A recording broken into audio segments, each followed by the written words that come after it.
persen yang IQ-nya tinggi pun hanya menjadi waktu itu ada tukang pos, tukang ketik gitu ya. Jadi sederhana. Nah, kita lihat di sini ada faktor protektifnya, ada faktor penghambatnya. Nah, social support, kemudian ada individual risk. Jadi memang dari faktor individualnya, mudah depresi, kemudian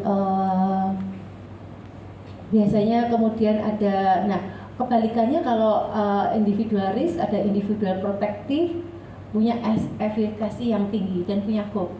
Nah, hope ini yang efikasi dan juga akhirnya dia memilih. Jadi semua perguruan tinggi di dunia yang terbaik dia keterima, tapi dia merasa aman di Jepang karena kakaknya ada di sana yang nomor 2. Yang ketiga itu juara terus. Sekarang sekolah, kalau nggak salah SMA-nya tuh di Singapura, beasiswa juga. Terus kemudian ini kayaknya sudah lulus dan mungkin semester ini udah mulai di luar negeri juga. Saya tanya, apa sih resepnya kamu? Saya bilang gitu. Ternyata kalau dia ikut lomba atau apa, jadi anaknya itu bukan ayo coba, anak ini ditantang. Jadi menganggap semua hambatan itu adalah tantangan. Sanggup nggak kamu? Jadi prosesnya bagaimana dia menaklukkan pekerjaan itu, bukan bagaimana dia memenangkan juara, tetapi ini tantangan begitu.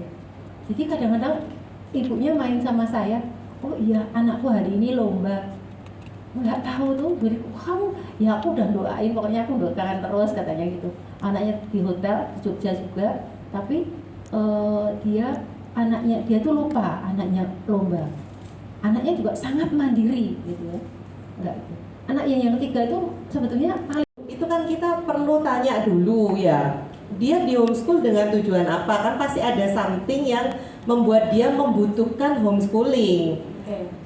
Masalah apa sebetulnya? Apakah memang anak berkebutuhan khusus? Kalau iya, kebutuhan khususnya apa, kan begitu? Saya tidak terlalu melihat indikasi gifted di sini ya, karena tadi kan nggak dijelasin tentang kemampuannya lebih atau bagaimana, cuma ada keluhan bosan gitu.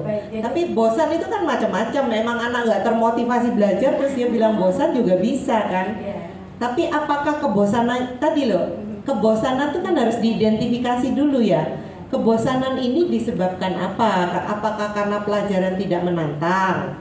Tidak menantang tuh bisa karena kurang kompleks, kurang mendalam, kurang cepat, kurang tingkat kesulitannya ya terlalu sepele buat dia gitu ya. Nah, harusnya kan kita melakukan assessment itu ya untuk mengetahui seberapa yang kita berikan ini sudah bisa memotivasi bagi siswanya, artinya sesuai dengan kebutuhan belajar dia. Nah, kalau assessment itu sudah dilakukan, harusnya kan ini berarti ternyata yang diberikan itu masih kurang, berarti kan ini harus ada modifikasi memang. Karena kalau di homeschool kan sangat dimungkinkan untuk dilakukan ya. Tapi bisa jadi bukan hanya masalah karakteristik pembelajarannya, bisa jadi karena anak yang memang punya problem dengan motivasi ya. Bisa jadi memang karena dia tidak minat sekolah ya, atau memang ada minat-minat yang lainnya, karena kan ada banyak hal yang mempengaruhi dia, atau mungkin apakah di sekolah itu ada something yang membuat dia tidak nyaman. Nah, apakah itu sudah diidentifikasi begitu? Karena kalau dilihat ini tipikal dari keluarga yang juga sudah emoh gitu. Nah, pertanyaannya kan kenapa kok emaknya ini bilangnya emoh gitu kan? Pokoknya udah urusan sekolah deh, berarti kan ada something ya. Nah, somethingnya ini yang harus dicari gitu. Ya. Sekolah sebelumnya sih bertambahan saja Bu ya. Memang dia korban bullying ya, korban bully juga. Bully di rumah atau di sekolah sebelumnya. Oke. Seperti itu. Jadi bully karena apa? Karena dia suka bertanya, bilang seperti itu Bu, suka bertanya. Terus temannya kayak, ih kok tanya terus sih kayak gitu. Jadi saya dimarahin gurunya juga gitu Bu, di sekolah sebelumnya ya. Ini perilaku sudah muncul lama atau baru? Kalau untuk yang ini baru 1 semester belum saya, masih 2 bulan. Masih dia baru di sekolah, iya, dia baru, pantas. iya. Pantas. Masih adaptasi berarti Bu ya? Iya. ya itu tadi mungkin perlu digali ya yang hal-hal tadi yang saya sampaikan karena kan belum jelas banget. Coba dipikir lagi, apakah segitu perlu nggak nih gitu, sampai banting-banting gitu. Nih kita perlu menyelesaikan masalah bawa ke polsek nggak nih? Kan pertanyaannya gitu dong, kalau sampai emosi lo kayak gitu kan, ini perlu ada campur tangan polsek atau enggak? Ya enggak lah bu, orang lo tiap hari gitu kan kayak gini. Nah, makanya ini mari kita ukur gitu. Jadi ini yang harus diajarkan sebenarnya. Jadi betul adanya anak-anak ini memiliki sensitivitas tinggi, tetapi harus diajarkan seberapa besar nih emosi yang harus dikasih ke dalam permasalahan yang seberapa besar. Ada beberapa yang mungkin dari luar pulau seperti itu. Kami berharap nanti Bapak Ibu yang ada di Jawa Timur bisa bergabung begitu ya.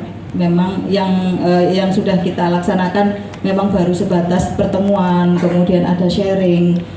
Kita yang rutin pertemuan di Ubaya ini dengan Bu Evi, kemudian ada sharing mungkin kadang-kadang melalui Zoom online seperti itu, tergantung kesempatan kita seperti itu. Sangat senang sekali kalau nanti akan semakin banyak orang tua yang kita bersatu padu dalam PSGGC, baik di yang sudah duluan di Jogja, Solo, kemudian di Jawa Timur. Karena bolak-balik kita ketemu itu masih beberapa orang saja gitu ya. Nah, kami tentu tidak ingin sendirian, kami ingin bersama-sama dengan Bapak Ibu semua untuk mensupport anak-anak gifted kita. Saya kira itu saja yang bisa saya sampaikan. Ada tambahan mungkin dari Ibu? Iya, terima kasih dokter, teman-teman dari PSGGC. Ini adalah kesempatan kami untuk bisa menyampaikan informasi bahwa kami menerima atau berkenan Bapak dan Ibu yang mempunyai putra dan putri yang memang sudah terasesmen. Dalam hal ini kebetulan PGSGC itu pembinanya adalah Bu Evi Cahyono, lalu untuk penasihatnya ada Bu Iis Hendro Gunawan.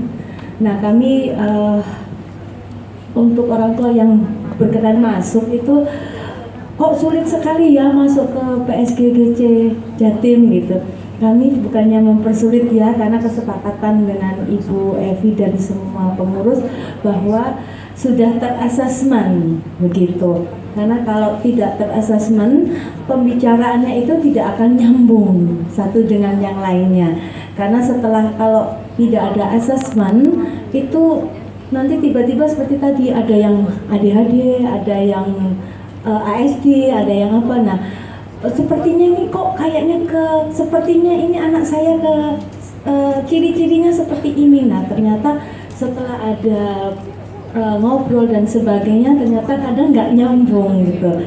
Jadi kami memang sepakat bahwa yang masuk ke PSGGC Jatim adalah yang sudah terasesmen begitu. Itu aja sebenarnya, syaratnya hanya itu ya, teman-teman ya. Jadi tapi kita terbuka untuk tetap kontak, kita terbuka untuk saling membantu kalau memang ada yang masih galau-galau seperti kami dulu seperti itu ya, Lindas dan Bu Retno. Saya kira demikian yang bisa kami sampaikan. Ini sebuah perkenalan juga, dan kami sangat berharap ada bisa kita reach anggota-anggota yang lain, ibu-ibu yang lain, bapak-bapak yang lain yang sama nanti jadi support. Kan kita juga tidak merasa kita jadi yang lebih baik ya. Tidak, mungkin bapak ibu juga yang lain ternyata sudah jauh melangkah, sudah jauh lebih baik dari kami. Tentu itu akan jadi masukan juga bagi kami. Kita saling support intinya seperti itu. Ya, terima kasih atas perhatiannya, atas kesempatannya. Selamat sore. Assalamualaikum warahmatullahi wabarakatuh.